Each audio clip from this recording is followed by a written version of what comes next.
Back in high school, I remember it was around Halloween and I was playing Fortnite. And whenever I die in the game, I would always go on my phone and go on Instagram.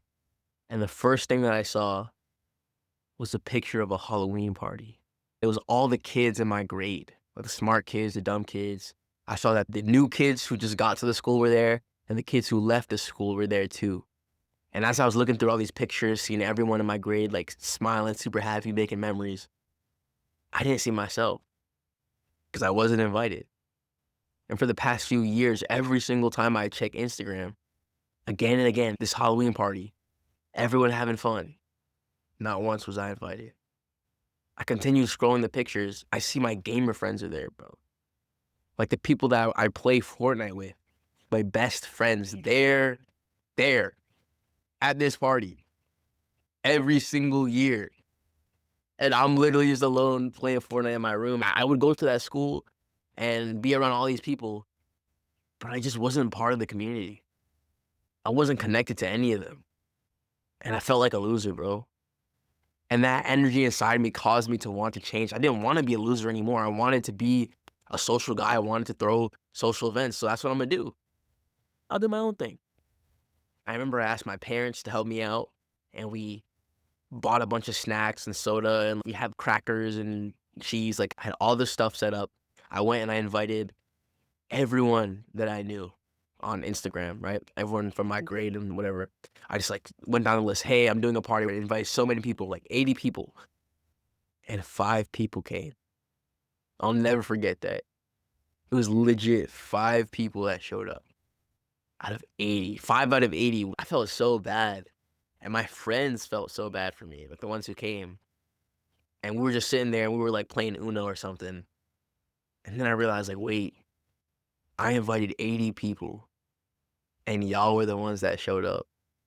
I was sat there with my 4 friends and I realized, like, oh, yo, that's low-key hype. I was like, damn, like low-key legendary. I was like, the people sitting in this room right now are the real ones. And I had a big smile on my face and we had fun playing Uno. And that really taught me that in life, bro, you don't need to be the most popular person. You don't need everybody to like you. You don't need to be loved by everyone, bro. You just gotta do your own thing. I'm gonna do my own thing. You know what I'm saying? You gotta do your own thing, be yourself, and you're gonna attract the right kind of people into your life. And I took that mindset and I went to college, and that's exactly what I did. I kept doing my own thing. I started throwing my own events. I did my game nights over and over again, and I made more friends. And my events grew. More people at game nights, more and more. I did a dating show event. It had like 100 people show up. Now I'm throwing events with 100 people, bro. And it's all because I'm gonna do my own thing. You know what I'm saying? So that's what we about to talk about in this video: how to throw your own social events, how to do your own thing, and how to just live a social life that you actually genuinely enjoy instead of one where you're just trying to please everyone, bro. Now, the first step to throwing a social event is to pick a thing to do, right? And when you're first starting out, like, okay, I want to be more social and do more things, you might not know what to do at that. You're like, oh, I don't really be doing nothing. Low-key, like, cause me, I just stayed in my room and played Fortnite, so I didn't really do nothing. So like, what do I even want to do? Like, what should I do? Like, I don't know, go to the mall. Like, I don't even got money. Low-key, like, I don't know if I'm trying to do all that, right?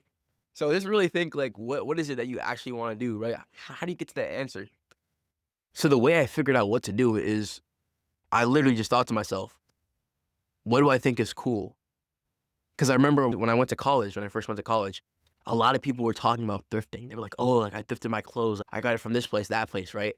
And to be honest, I'm not a fashion guy. Like, bro, I literally just wear like black shirts, right? And this chain. I don't wear like anything else, right? I don't care about fashion at all. But the idea of thrifting sounded cool. I was like, that sounds cool, low key, right? So I was like, you know what? I'm gonna go thrifting in the city. And I just went and I invited some people. I'm like, yo, let's go thrifting in the city. And we went. And it was that simple. And honestly, when we went there, I didn't even like look for clothes, bro. Like again, like I'm not a fashion guy, so I low-key went there and I was looking at the clothes and it was low-key kind of boring. And instead I just kind of like talked to my friends. But it was just cool. So I did it. And that's the kind of mindset that you have. Like in life, you're gonna have these things that seem cool to you. Like people will talk about skiing or climbing or sewing or Dungeons and Dragons or watching an anime or something like that, right? You hear things and you're like, wow, that sounds cool, that sounds interesting. But how many of those things do you actually go and do? How many new things do you actually go out and try? That could literally be what you do to invite people to things. Like, I try new things and I invite people to try new things. Now, the next step after picking one thing that you want to do is to simply invite one person to come do it with you. And you only need one person because, like I kind of explained with that story from my high school, if nobody that you invited show up except for one person, then you're good. If you want to do a game night and one person shows up, you can play, what's a one player card game? We can play like trash or slapjack with one person, right? Like, you know what I'm saying? Yeah, if one person shows up, you can have a good time. If no one shows up, you can play solitaire, bro. So like literally just get one person to show up. And from there, you can start inviting people and you have more leverage because you're not just gonna say like, yo, would you wanna do this thing? Instead, you're saying, yo, this is the thing that's happening. Me and my friend, we're doing this thing. It's an official planned event. We're doing it. Do you want to join in on the fun? That's just very two different things than saying like, yo, like I had this idea. You want to do this? You want to do this? I don't know if I want to do this. Yo, this is amazing. Come join us. Oh, bet. So it just kind of shifts the kind of invite, right? And just another example I can give. I remember there's this path, like a nature path at my school, and I always wanted to go and run on there. So I invited my friend who's really into running. I'm like, yo, let's go run on this path. And once I had him ready to go, I was like, bet, now I'm gonna invite a bunch more people. So I went and I invited all my other friends who like, you know, maybe I don't know if they ran or not, but like I was like, maybe you would want to come on this run with us, right? So I was like, yo, like come join us on this run. And they were all like, yeah, let's go, let's go. But then it started raining.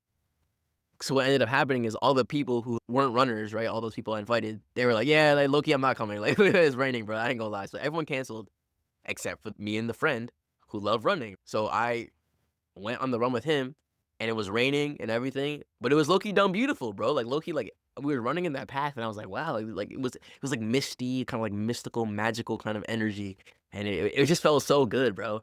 All you need is one person to come with you, and of course, the next time we did the run, it wasn't raining, and we invited people, and they came, and we had a little run event, right? So at the end of the day, all you need is one person. Now for step 3 is you wanna take pictures and video whenever you do a social event. And the reason for this is because when you have your event, the people there are gonna have fun, they're gonna have a good time, right? But what about the people who weren't there? How are they gonna know about your social event? How are they gonna know that you're a cool guy and that you have fun things going on in your life? You know, if they don't see it, they have to see it, right? The way that they would see it is if people come to your event and they have fun, so they spread it by word of mouth. Like, yo, I went to this guy's event. It was really fun, really enjoyable. We went for a run or we went thrifting. It was fun, right? Like, you know what I'm saying? So that's one way. But another way that you can get the word out there, and also a more efficient way, possibly, is when you take pictures and videos, right? And not only is this just nice for memories because you have a bunch of pictures with your friends and you're like, damn, I remember that was so fun. Now you can post on your Instagram and other people, girls, guys, everyone will be able to see the cool life that you live. Girls will be like, oh, this guy's so cool. This guy's so cool. Guys will be like, yo, this guy's so cool. This guy's so cool. You know what I'm saying? Like, you know what I'm saying? You get everything. You get everything. You get friends, you get girls, whatever, bro. So yeah, take pictures and videos. I remember one time, me and my friends did a game night, and my friend made an edit for fun. Just like a little like, because we had a bunch of videos and clips. He just made a little edit of us like hanging out. And I posted it, and one girl that I knew reached out and she was like, yo, this looks so cool. I want to come to the next game night. Like, what's going on? When is this? When does it go on? Right? And I realized, like, yo, like, yeah, low key, like if someone saw the video of us having fun, who wouldn't want to come, right? But how would they know if they don't see it? So make sure people see your events. Post, post, post.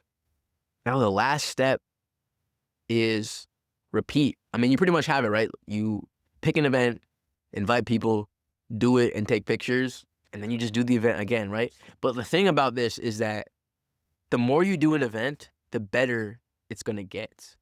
An example I can give is the first time I went thrifting. Is we went out to the city, we took the train, right? And eventually my friends were like, yo, this is fun, this was fun. But I'm low-key hungry now. Where do we eat, Dale?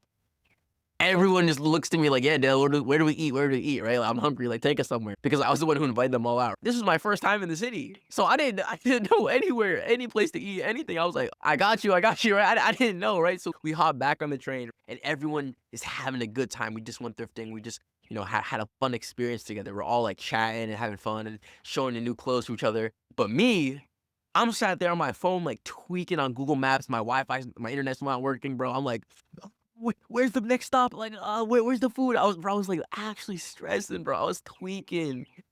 And then one of my friends, he was like, yo, Dale, low key, actually, I know a spot. Like, right over here. I go there with my family all the time. And I was like, thank you, bro. All the stress in my head was just like lifted, bro. I felt so good, bro. And I remember we went to that spot, right? It was dope.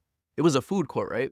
And it was just so nice. Like we walked in there, we just felt like upper class, I guess. Yeah, the food was low-key expensive, but like yeah, it felt so cool like just be there.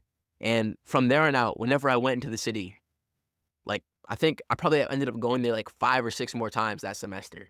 Because every time I went out there, I knew of that dope place to go. And that's the thing. When you do a social event, you learn things about it. You refine things. You get better at it.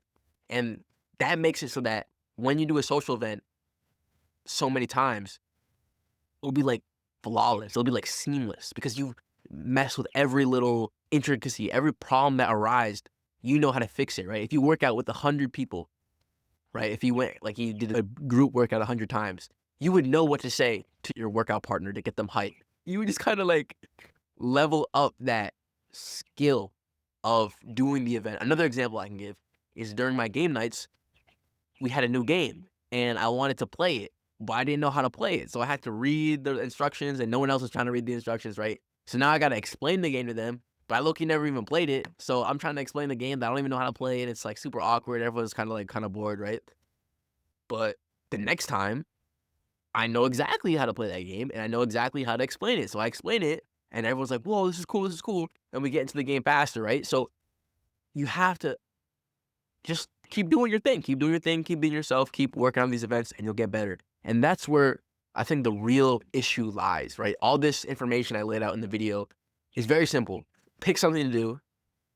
Like you could literally pick like playing Fortnite, bro. Like literally, like let's come to my house and play Fortnite, bro. You could literally do that, right? Pick something to do. Invite people and take pictures and post on your story or something, right? That's super easy and simple. Why don't people do that? Why do people watch these videos on social skills? Why did I go and watch videos on social skills? Why do you watch videos on social skills? It's because we don't have them. Why? Like, what's the real reason? Like, forget all this tips and tricks, 7,000 charisma hacks, 7 like best mewing tips, bro. Forget all of that. Why? Because we don't have that skill. We don't have the experience because we didn't put in the work, bro. Like Loki, right? Like I didn't go out and make friends. I wasn't a social person, so I didn't have the ability to be social and throw social events and be well liked because I didn't have that practice and experience doing it. Why? Because it was scary to go out there and try to introduce yourself to a new person when you have social anxiety. When the last 50 interactions you had with a girl, you got like rejected, right? Like every single memory you have of talking to girls is rejection. Talking to the next girl is going to be super scary. You already are going to walk into that situation feeling like you failed, and then you're going to be more awkward, more nervous. That's the problem. So when it comes to social events, the idea that you have to keep doing them over and over again to make them better, right? We're not going to do that because we're afraid of social embarrassment. It's such a huge motivator or like negative motivator, right? Compared to something like the gym where obviously like physically you have to work out and it's painful and it's hurtful, right? And then you're sore the next day. Embarrassment hurts even more than that, right? Think about that time like you messed up in class, like you tripped or something. Like you low key, like you're probably playing Fortnite. Like one day you're like, let's go, this game is the best game in the world, right? And then you're like, oh, remember that one time I did that embarrassing thing in class? You're like, oh, you feel like physical, like cringe and pain. You're like, oh, like I remember that. Oh, like, you feel bad just thinking about it. No one else in the world remembers that, bro. Like no one else's brain actually took the time to save that into their memory, bro. They probably looked and they laughed. They're like, look at that guy, and they forgot about it because everyone's obsessed with themselves, right? Like I'm obsessed with myself, bro. Like I'm not thinking about what freaking Joe did over here the other day, bro. I don't freak Joe, man. I'm worried about myself and what people think about me, bro. So we're so self-absorbed, right? So we don't want to go through that social embarrassment, but that's what's holding us back, bro. It's okay, man. Like, low-key, that's what I'm gonna say. It's okay. It's okay to make mistakes. It's okay to be awkward. It's okay to throw a social event and no one shows up, bro. That's okay. But if no one shows up, then no one can make fun of you. You know what I'm saying? Like it's not that deep, bro. That's a mindset you just gotta adopt, right? Because the version of us, or the version of me, right, that was had social anxiety and didn't have any friends, just cared too much, right? So the most social version of me, that's outgoing and charismatic and meeting a bunch of people, he doesn't care. So let's be like that guy. You know what I'm saying? Like, let's be like the guy who doesn't care, who just has fun. Okay, let's do that. That's all we gotta do, bro. Yeah, yeah, yeah. You know what I'm saying? We trolling this, sir. Yeah, yeah, yeah. You got this, bro.